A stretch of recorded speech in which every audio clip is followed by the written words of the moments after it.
જ્યારે તમે ગંગાજીમાં સ્નાન કરવા જાઓ છો તો તમે જાણો છો કે ત્યાં ગંગાજીનો પ્રવાહ એટલો બધો પ્રબળ છે કે ત્યાં જ્યારે સ્નાન કરવા ગયા તો કેવી રીતે દોડતા દોડતા આવ્યા અને એકદમ જમ્પ મારી. એવી રીતે જો દોડતા દોડતા આવો અને જમ્પ મારો તો શું થાય? આમ કયો લોક આવે? ઘણા આમ કરે છે, ઘણા આમ કરે છે. ખબર નહીં કઈ દિશામાં કયા કયા લોક આવે, તમે વધારે જાણો. તો ભાગતા ભાગતા સીધું જમ્પ મારીએ તો અહીંયા ઘૂસ્યા એ બધા જુએ, પણ ક્યાંથી નીકળશે એની કોઈ ગેરંટી નહીં, કારણ કે એટલો બધો પ્રવાહ છે કે ક્યાં વહી જાય ખબર ન પડે. તો ગંગાજીમાં સ્નાન કરવા જ્યારે જાઓ, હરિદ્વાર ઋષિકેશ, તો કેવી રીતે સ્નાન કરવા જાઓ છો?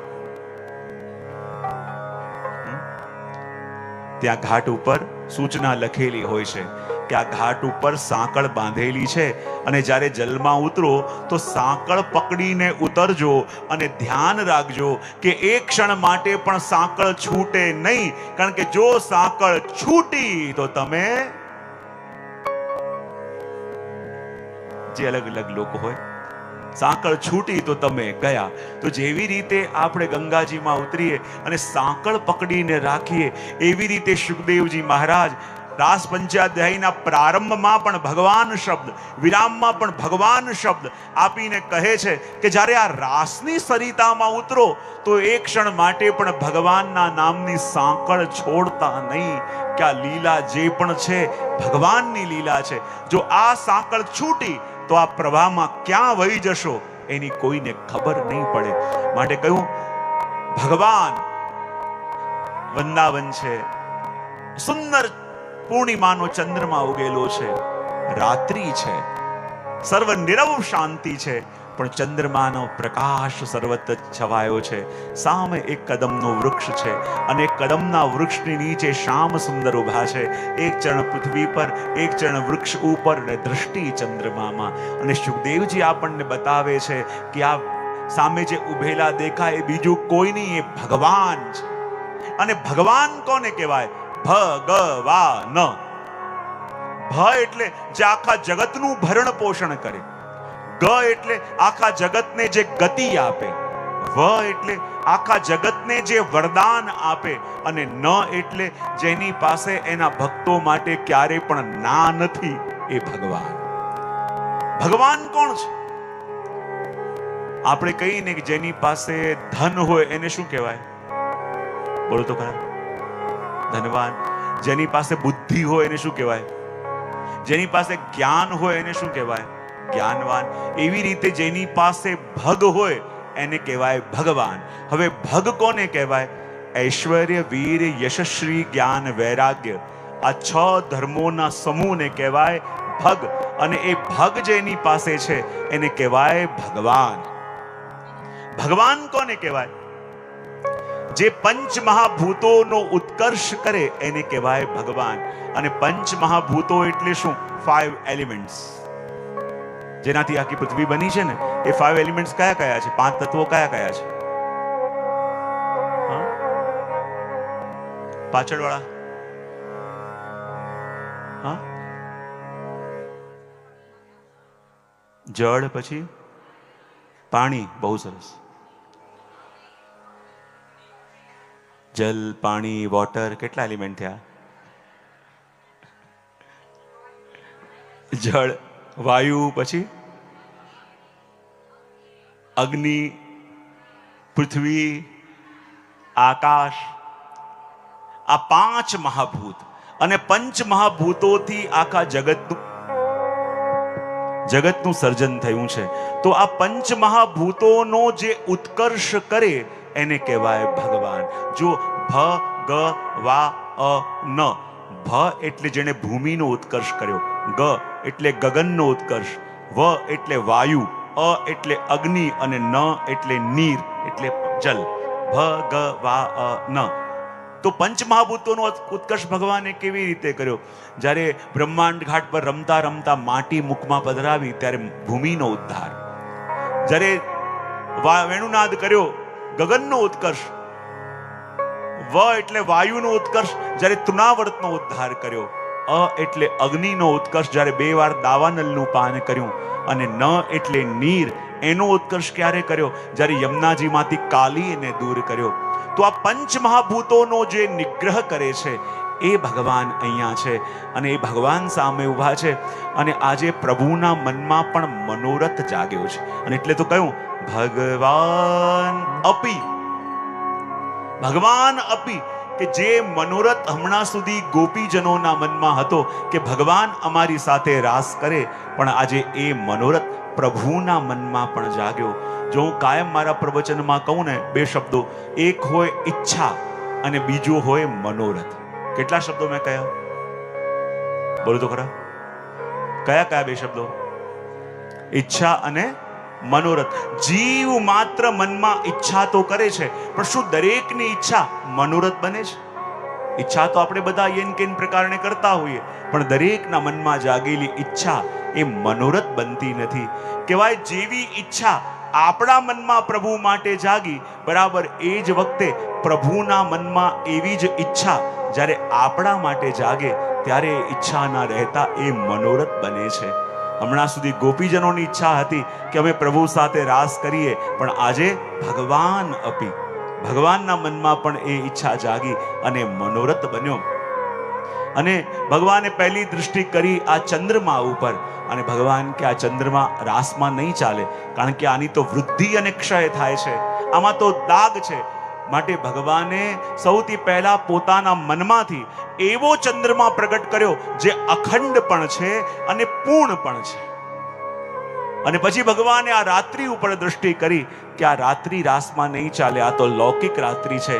અને ભગવાને બીજી દૃષ્ટિ આ રાત્રિ ઉપર કરી, એ રાત્રિને 6 મહિનાની રાત્રિ કરી દીધી. ત્રીજી દૃષ્ટિ આસપાસ પુષ્પો ઉપર કરી, અને રાત્રિના સમયમાં પણ બધા પુષ્પો ખીલવા લાગ્યા. અને ચોથી દૃષ્ટિ ભગવાને ગોપીઓના અંતઃકરણમાં કરી અને કહ્યું કે હે ગોપીઓ, યુગો યુગોથી તમે જે ફલની કામના કરી રહી હતી એ ફલ મળવાનો આજે સમય આવી ગયો છે. અને એમ વિચાર ભગવાને કર્યો. અને એમ વિચાર કરી ભગવાન વેણુનાદ કરવા જાય, પણ અહીંયા સુખદેવજી મહારાજ કહે છે કે ભગવાન અહીંયા એકલા ઉભેલા દેખાય છે ખરા, પણ એકલા નથી, ભગવાનની સાથે બીજું પણ કોઈ છે. કોણ છે? તો કહે યોગ માયા.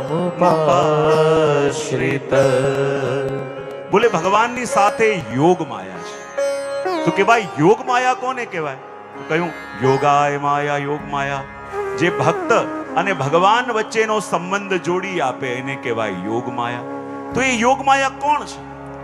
કોઈ કહે યોગ માયા તો પ્રભુની વાંસળી છે, કારણ કે એ વગાડીને પ્રભુ પોતાના ભક્તોને બોલાવે છે, માટે એ યોગ માયા છે. કોઈ કે ના, યોગ માયા તો યમુનાજી છે, કારણ કે એમની કૃપાથી જીવોને રાસનું સુખ મળ્યું. તો કોઈ કહે કે ના, આ યોગ માયા બીજું કોઈ નહીં, આ તો શ્રી સ્વામિનીજી, શ્રી રાધાજી છે, કારણ કે એમના વિના પ્રભુ રાસ ક્યારે પણ કરી શકતા નથી. તો કહેવાય આ યોગ માયા એટલે એક અર્થ રાધાજીનો થાય, અને પ્રભુની સાથે રાધાજી ઊભા છે.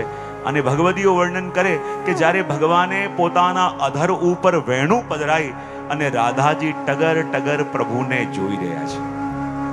પ્રભુએ કહ્યું, અરે રાધે રાણી શું થયું? ત્યારે રાધાજી કે પ્રભુ આજે મારા મનમાં એક મનોરથ જાગ્યો છે. પ્રભુ કે શું? દાદાજી કે પ્રભુ એક વાત મને સમજમાં નથી આવતી. જેવી રીતે અમે ઘરના કામ કરતી હોઈએ, ઘરની પ્રવૃત્તિ કરતી હોઈએ, અને આપ જ્યારે બાંસુરી વગાડો છો તો બધા કામ મૂકીને અમે બધી ગોપીઓ ભાગતી ભાગતી આપની પાસે આવી જઈએ છે. તો શું પ્રભુ ક્યારેક એવું ન થાય કે આપ વનમાં ગાયો ચરાવતા હો, સખાઓ સાથે રમતા હોય, અને હું વેણું વગાડું અને બધા સખાઓને મૂકી, ગાયોને મૂકી આપ દોડતા દોડતા મારી પાસે આવી જાઓ, એવું ન થાય? પ્રભુ કે થાય ને, કેમ ના થાય? તો રાધાજી કે આજે જ પ્રયોગ કરીએ. શું પ્રયોગ કરીએ? કે મારે એ જોવું છે કે આપ તો વેણું વગાડીને બધાને ભાગતા ભાગતા આપની પાસે બોલાવો છો, પણ જ્યારે હું બાંસુરી વગાડું ત્યારે આપ ભાગતા ભાગતા આવો છો ત્યારે કેવા લાગો છો, મારે આજે જોવું છે. પ્રભુ કે ઠીક છે, લો મારી બાંસુરી. પ્રભુએ પોતાની બાંસુરી રાધાજીને આપી દીધી અને કહે વગાડો. તો રાધાજી કે પ્રભુ મારી શું ઈચ્છા છે? પ્રભુ કે એ જ ઈચ્છા છે કે આપ બાંસુરી વગાડો અને હું દોડતો દોડતો આપની પાસે આવું. તો રાધાજી કે પ્રભુ દોડતા દોડતા પાસે આવવું હોય તો પહેલા શું કરવું પડે? પ્રભુ કે દૂર જવું પડે. તો રાધાજી કે જાઓ. પ્રભુ ઓર ચાલતા ચાલતા દૂર ગયા. બોલે હજી દૂર જાઓ. પ્રભુ ઓર દૂર ગયા, બોલે હજી દૂર જાઓ, બોલે હવે ઝાડીની પાછળ સંતાઈ જાઓ. પ્રભુ સંતાઈ ગયા અને ત્યાં જ રાધાજીએ પ્રભુનું સ્મરણ કર્યું અને જેવી રીતે પ્રભુ લલિત ત્રિભંગી સ્વરૂપે ઉભા રહ્યા એમ રાધાજી લલિત ત્રિભંગી સ્વરૂપે ઉભા થયા. જેવી રીતે પ્રભુ પોતાનું મુખ થોડું ટેડું કરે એમ રાધાજીએ પણ થોડું મુખ ટેડું કર્યું અને જેવી રીતે પ્રભુ પોતાના અધરો ઉપર વેણું પધરાવે એમ રાધાજીએ પણ પોતાના અધરો ઉપર વેણું પધરાઈ. પણ જ્યાં વેણું વગાડવા ગયા એ વેણું વાગી. તમને કેવી રીતે ખબર હોય છે બધું? લીલા થવાની હોય ને એનાથી પહેલા તો તમને ખબર પડી જાય છે શું થવાનું છે. વેણું વાગી. રાધાજી ફરી પ્રભુને આવાજ લગાવી, શ્યામ સુંદર અહીંયા આવો. પ્રભુ કહે વેણું સંભળાઈ નથી. અરે સંભળાઈ નથી, વાગી નથી તો સંભળાય ક્યાંથી? પ્રભુ પાછા આવ્યા, કહે આ વગાડીને બતાવો. હવે પ્રભુ વગાડે તો વાગી જાય. પાછા રાધાજી પ્રભુને મોકલે, એ પ્રયત્ન કરે પણ વાગે નહીં. 3-4 વાર એમ થયું. પાછા પ્રભુને રાધાજીએ બોલાવ્યા અને રાધાજીએ કહ્યું, શ્યામ સુંદર, બોલે શું? એક વાત આજે હું સમજી ગઈ. પ્રભુ કે કઈ વાત? ત્યારે રાધાજી કે હું એ સમજી ગઈ છું કે જે કપટીની સાથે રહે ને એ પણ કપટી થયા વિના રહેતું નથી. આ આપની સાથે રહી રહીને વેણું પણ આપના જેવી થઈ ગઈ છે. મીઠી મીઠી વાતો કરે અને જોડે છલ કરે. આપ વગાડો તો વાગે અને હું વગાડું તો કેમ ના વાગે? ત્યારે શ્યામ સુંદર કહે, અરે રાધાજુ, આ વેણું તો વાગવા માંગે છે તો પછી વાગતી કેમ નથી? અરે રાધાજી એ તો બતાવો. જ્યારે રાધાજી આપ એ વેણુને પોતાના અધરો ઉપર પધરાવો છો અને હે રાધાજી, જ્યારે આપના અધરોનો સ્પર્શ એ વેણુને થાય છે તો આપના અધરોના સ્પર્શથી વેણુને મૂર્છા આવી જાય છે અને જે મૂર્છિત થઈ જાય પછી એના સ્વર કેવી રીતે નીકળે? તો પછી આ વેણું કેવી રીતે વાગશે? પ્રભુ કે એક ઉપાય છે. બોલે શું? આ વેણું છે ને મને જાણે છે. માટે એવું કરો, આપ મારા વસ્ત્રો ધરી લો તો કદાચ વેણું વાગશે. તો મારા વસ્ત્ર પ્રભુ કે હું ધરી લઈશ. અને એ વખતે રાધાજીએ શ્યામ સુંદરનું પિતાંબર સુંદર ધર્યું, સુંદર મોર મુગટ ધર્યું, સુંદર તિલક કર્યું આપે અને રાધાજીના ઘાઘરા ચોલી જે છે એ અમારા શ્યામ સુંદરે ધર્યા. અને જ્યાં શ્યામ સુંદરે ઘાઘરા ચોલી ધર્યા અને આમ જુએ છે કોઈ જોઈ ન જાય. અને ત્યાં પ્રભુ અને રાધાજી ઊભા છે અને ત્યાંથી એક સખી પસાર થઈ અને જ્યારે આ દર્શન કર્યા, સખી ભાગતી ભાગતી એની સખી પાસે ગઈ અને કહેવા લાગી, અરે સખી, મેં અદ્ભુત આશ્ચર્ય જોયું, અદ્ભુત આશ્ચર્ય જોયું. બોલે શું જોયું? બોલે જ્યારે વૃંદાવનમાં જતી ત્યારે જોતી કે ત્યાં ગોરી રાધા અને સાંવરા શ્યામ સુંદર છે, પણ આજે તો મેં ગોરા શ્યામ સુંદર અને સાંવરી રાધાના દર્શન કર્યા. પણ એ મૂરત પણ એવી છે કે એના ઉપર બલી બલી જવાનું મન થાય. અને ત્યાં જેવી રીતે રાધાજીએ પ્રભુનું સ્વરૂપ ધર્યું અને પ્રભુનું સ્વરૂપ ધરી જેવી રીતે શ્યામ સુંદર ઉભા રહે એવી રીતે રાધાજી ઉભા રહ્યા. અને જેવી રીતે રાધાજી ઉભા રહે એમ શ્યામ સુંદર રાધાના સ્વરૂપમાં રાધાજીના ખભા ઉપર હાથ મૂકીને ઉભા રહ્યા. અને કહેવાય કે જ્યારે રાધાજીએ વેણુનાદ કર્યો તો એમ કહેવાય છે કે જ્યારે પ્રભુ વેણુનાદ કરે તો આખી દુનિયાને મોહિત કરી લે. પણ જ્યારે આજે રાધાજીએ વેણુનાદ કર્યો તો આખી દુનિયાને મોહિત કરવા વાળા અમારા શ્યામ સુંદરને જ મોહિત કરી લીધા. અને અમારા પ્રભુ સ્તબ્ધ બનીને એ રાધાજીના મુખથી તથા વેણુનાદનું શ્રવણ કરવા લાગ્યા. અને એટલે તો કહ્યું કે આ યોગ માયાનો એક અર્થ શ્રી રાધાજી પણ થાય. અને ત્યારે પ્રભુએ વિચાર કર્યો કે હવે મારે મારી ગોપીઓને મારી પાસે બોલાવી છે અને વેણુને વિનંતી કરી, અરે વેણુ તું વાગ અને વાગીને મારા જીવોને મારી પાસે બોલાવીને લાવ. ત્યારે વેણુ કહે, પ્રભુ આપનું કાર્ય તો કરું પણ શું કરું, બહુ થાકી ગઈ છું. તો હું આપનું કાર્ય કરું પણ ત્યારે કરું જ્યારે વિશ્વની સૌથી કોમળ શૈયા ઉપર આપ મને પહોંચાડો. પ્રભુ કે વિશ્વની સૌથી કોમળ શૈયા અને તકિયા કયા? બોલે વિશ્વની સૌથી કોમળ શૈયા એટલે આપના હસ્ત અને એ તકિયા એટલે આપના અધર. અને ત્યાં મને પહોંચાડો તો આપનું કાર્ય કરું. પ્રભુ કે ઠીક છે, જો વેણુ હું તને મારા હસ્તરૂપી શૈયા ઉપર પહોંચાડું છું, હસ્તમાં ધારણ કર્યા, મારા અધરરૂપી તકિયા તને આપું છું, મારા નેત્ર ઉપર નીચે કરી તારા ઉપર ચવર ઢોઉં છું. હવે તો મારા જીવોને બોલાવ. અને જ્યાં વેણુના સ્વર પ્રભુએ વેણુથી ફૂંક્યા અને એ સ્વર દૂર દૂર દૂર સુધી જવા લાગ્યા. અને સુખદેવજી વર્ણન કરે છે કે ભગવાને જે પહેલો વેણુનાદ કર્યો એ વેણુનાદ અનન્ય પૂર્વા ગોપીજનો માટે કે જે કુમારિકાઓ છે કોઈ ઘરમાં કામ કરતી હતી, કોઈ પ્રવૃત્તિ કરતી હતી, પણ જ્યાં પ્રભુના વેણુનાદ સાંભળ્યો અને દરેક ગોપીને એમ લાગ્યું કે ભગવાન અમારું નામ લઈને અમને બોલાવે છે, અને દરેક ગોપીને એમ લાગ્યું ભગવાન પાસે તો હજારો જીવો છે, પણ એમાંથી પ્રભુએ અમને યાદ કર્યા, અને જે કામ કરતી હતી બધું મૂકીને પ્રભુને મળવા માટે ભાગી. અને જ્યારે ભગવાન જેમ જેમ વેણુનાદ કરતા કરતા વૃંદાવનમાં ચાલી રહ્યા છે, અને વેણુનાદનો પ્રભાવ આ વાતાવરણમાં કેવો થઈ રહ્યો છે એનું વર્ણન અમારા સુરદાસજી એમના પદમાં કરતા કહે છે. बांसुरी बजाया रंग सो मुरारी, बांसुरी बजाया रंग सो मुरारी, बांसुरी बजा रंग सो मुरारी, बांसुरी बजाया रंग सो मुरारी. અને જ્યારે ભગવાને વેણુનાદ કર્યો અને વેણુનાદના સ્વરોને સાંભળીને ગોપીઓ પોતાના બધા કામોને મૂકીને જ્યારે દોડતી દોડતી ભગવાનની પાસે જઈ રહી છે, અને આ જોઈને પરીક્ષિતને સંશય થયો, અને પરીક્ષિતે સુખદેવજીને પૂછ્યું કે જેવી રીતે ગોપીઓ ભાગતી ભાગતી ભગવાન પાસે જઈ રહી છે, ક્યાંય એવું તો નથી લાગી રહ્યું કે ગોપીઓના મનમાં પ્રભુ માટે બ્રહ્મ ભાવ હોય? આ તો જેવી રીતે એક લૌકિક સ્ત્રી એના પ્રિયતમને મળવા જાય એવી રીતે દોડીને જઈ રહી છે, તો પછી એમને પરમ ફલની પ્રાપ્તિ કઈ રીતે થાય? અને ત્યારે સુખદેવજી કહે છે, કામમ ક્રોધમ સ્વયં ભયમ સ્નેહમ એક્યમ સૌરદ બેવ ચ. તમે કયા ભાવે ભજો છો એ મહત્વનું નહીં, પણ કોને ભજો છો એ મહત્વનું. તમે કયા સંબંધે જોડાઓ છો એ મહત્વનું નહીં, પણ કોની સાથે જોડાઓ છો એ મહત્વનું. જો ભગવાનને ચાહે કામથી, ક્રોધથી, દ્વેષથી, રાગથી કેમે કરીને ભજો, એનો મતલબ એમ ભગવાન સાથે જોડાયા તો ખરા. અને ભગવાન તો એ અમૃત જેવા છે, અમૃતનું પાન તમે જાણતા કરો, અજાણતા કરો, ક્રોધમાં કરો, દ્વેષમાં કરો, રાગમાં કરો, તો પણ અમૃત સમાન ફલ આપશે કે નહીં? હા કે ના? તો પાડો. અગ્નિને તમે જાણતા અડો, અજાણતા અડો, ક્રોધથી અડો, દ્વેષથી અડો, તો અગ્નિ તો સમાન ફલ આપશે. એમ કોઈ પણ ભાવે જોડાયા, પણ ભગવાન સાથે જોડાયા ને એ મહત્વનું છે. જો કંસ ઇત્યાદિ ભયથી પ્રભુને ભજ્યા, પણ ભયમાં ને ભયમાં પ્રભુનું સ્મરણ એટલું કર્યું કે એવી દશા એની થઈ ગઈ કે ભોજન કરવા બેસે અને રોટલીમાં કૃષ્ણ દેખાય, જલ પીવા જાય ને જલમાં કૃષ્ણ દેખાય. અને ઘણીવાર તો આપણને લાગે ને કે જે પ્રેમથી પ્રભુને ભજે છે એને રડવું પડે, એને તડપવું પડે, એને વિયોગ સહન કરવો પડે, પણ જે કદાચ ક્રોધથી અને ભયથી ભજવા વાળા હતા, જો જેવી પૂતના આવી તરત ઉદ્ધાર, બકાસુર આવ્યો ઉદ્ધાર, અઘાસુર આવ્યો ઉદ્ધાર.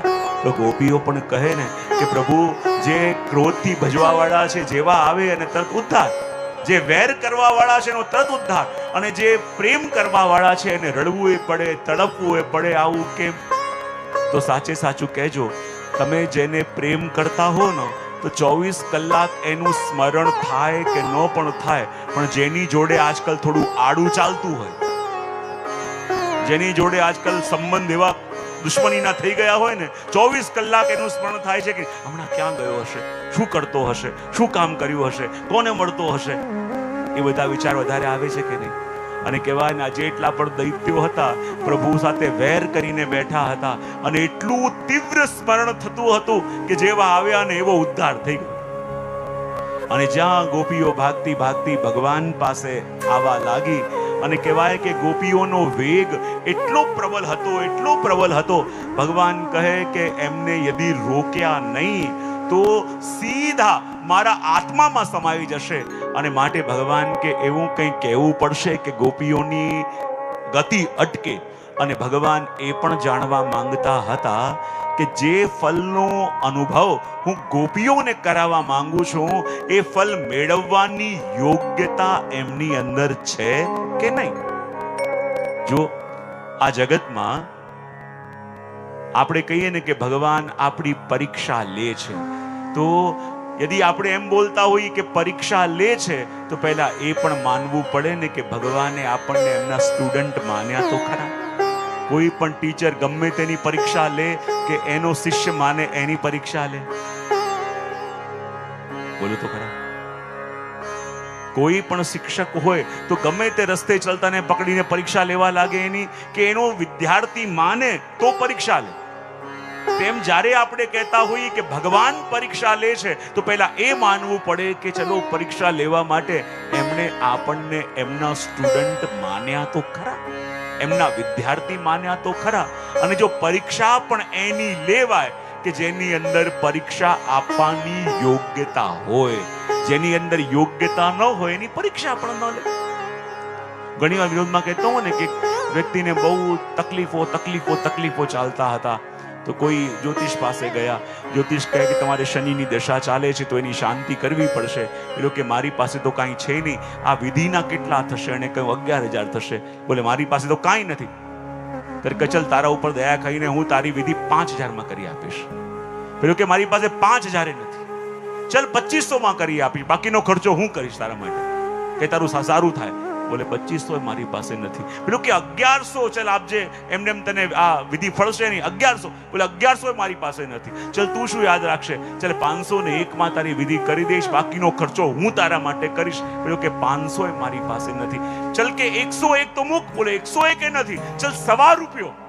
બોલે મારી પાસે ₹1.25 નથી. તો કે ભાઈ જલસા કર, શનિદેવે તારું શું બગાડી લેવાનું છે? તારી પાસે બગાડવાનું કંઈક હોય તો કોઈ બગાડે ને. તારી પાસે બગાડવાનું છે જ નહીં તો કોઈ બગાડીને શું બગાડે? તો પરીક્ષા પણ એની લેવાય જેની પાસે પરીક્ષા આપવાની યોગ્યતા હોય.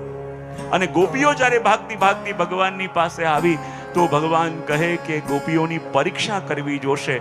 કારણ કે હું કાયમ કહેતો મારા પ્રવચનમાં કે આધ્યાત્મિક પથનું એક યુનિવર્સલ લો છે. અને આધ્યાત્મિક પથનું સૌથી મોટું યુનિવર્સલ લો શું છે? કે જે દિવસે તમે જે વસ્તુના યોગ્ય થઈ જાઓ તો એ વસ્તુ તમને ગમે ત્યાંથી મળ્યા વિના રહી શકતી નથી. અને હજી વસ્તુ મળી નથી તો પ્રભુને ફરિયાદ ન કરો, એમ માનો હજી યોગ્યતા આવી નથી. જે દિવસે તમે એ વસ્તુને લાયક થઈ ગયા ને, એ વસ્તુ આ બ્રહ્માંડની કોઈ પણ શક્તિ લાવીને તમારી સામે ઊભી કરી દેશે.